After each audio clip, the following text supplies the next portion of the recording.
Guys नमस्कार।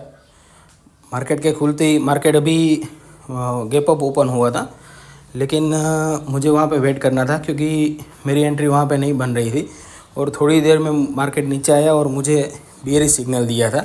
तो उसी वक्त मैंने दो तरफ से मेरी एंट्री कंफर्म हुई थी।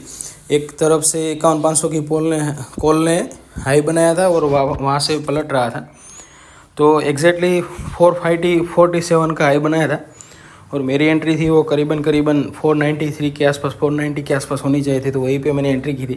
मार्केट प्राइस से मैंने ऑर्डर लगाया था, लेकिन एग्जीक्यूट भी वही हुआ था। तो दो तरफ से मेरी एंट्री आज कंफर्म हुई थी, तो मैंने यहाँ पे बियरिश ट्रेड लिया हुआ है। अभी जो ट्रेड है उसमें मुझे करीबन 100 पॉइंट्स के आसपास मिल रहा है और जो मेरा स्टॉप लॉस था वो 547 के आसपास ही था। अभी मैंने इसको ट्रेल करके कहीं ना कहीं कॉस्ट पे रख दिया है और अगर यहाँ से पलटेगा तो हम छोटा सा प्रॉफिट लेके निकलेंगे। अभी इस ट्रेड में हम लॉस नहीं लेने वाला है। 480 टू 470 थोड़ा सा बफर रखते हैं।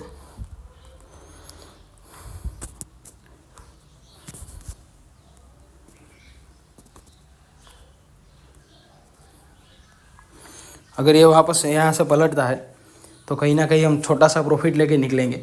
यहाँ पे जो हमारा रिस्क है अभी ज़ीरो है और अगर ये हमारे हिसाब से चला तो अभी ये जो 1100-1200 का प्रॉफिट चल रहा है वो शायद हो सकता है कि दिन के आखिरी तक अगर ये हमारे हिसाब से चलता रहेगा तो शायद ये 1100-2200 तो 2500 भी हो जाए, 3000 भी हो जाए, 4000 भी हो जाए, कुछ भी हो सकता है। एक की लॉट में ट्रेड है। हम यहाँ पे ज़्यादा रिस्क भी नहीं ले रहे। एक की लॉट में ट्रेड लिया हुआ है और अगर ये हमारे हिसाब से चलता जाएगा तो पीछे पीछे हमारा ट्रेलिंग स्टॉप लॉस भी पीछे पीछे आता जाएगा और जो हमारा प्रॉफिट है उसको कहीं ना कहीं एक जगह पे मैं इसको। तो गैस जिस कॉल को हमने राइड कर रखा था उसमें हमारा 2 बजे के आसपास कुछ TSL हिट हुआ था। 2:10 पे दिखाता हूँ इसको ट्रेलिंग में। देखो, बाइंग के अलग फ़ायदे, सेलिंग के अलग फ़ायदे। इतनी बार हमने इसको ट्रेल किया था और अच्छा खासा हमने एक बार प्रॉफिट भी देखा था। करीबन 4000 से ऊपर भी हमने प्रॉफिट देखा था। इसने लो बनाया था 225 का। तो सिर्फ और सिर्फ 700-800 रुपये के रिस्क के अगेंस्ट हमने 3000 का प्रॉफिट लिया है, 1:4 से भी ज़्यादा। और एक ही लॉट में ट्रेड था।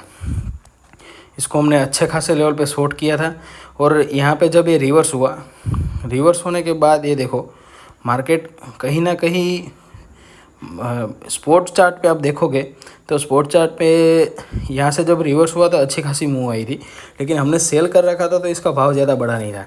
तो सेलिंग के अलग फ़ायदे, बाइंग के अलग फ़ायदे। बाइंग में जब प्रॉफिट बनते तो सेलिंग से कहीं ज़्यादा बनता है, लेकिन बायर्स का जो विनिंग स्ट्राइक है वो सेलर्स के हिसाब से कम होती है। जब साइडवेज हो जाता है तो कहीं ना कहीं बायर के स्टॉप लॉस जाते हैं, लेकिन अगर आप सेल साइड पे खड़े होना तो वहाँ पे एसएल हिट होने का चांसेस कम होते हैं साइडवेज मार्केट में भी। तो यहाँ पे हमने एक अच्छे खासे लेवल पे एंट्री बनाई थी और अच्छे खासा प्रॉफिट भी बुक किया है। लेकिन प्रॉफिट हो या ना हो, हम हमेशा अपने डिसिप्लिन और रूल्स को फॉलो करेंगे। चाहे प्रॉफिट हो या लॉस हो, रूल्स कहता है वही करेंगे, डिसिप्लिन के साथ ही ट्रेड करेंगे।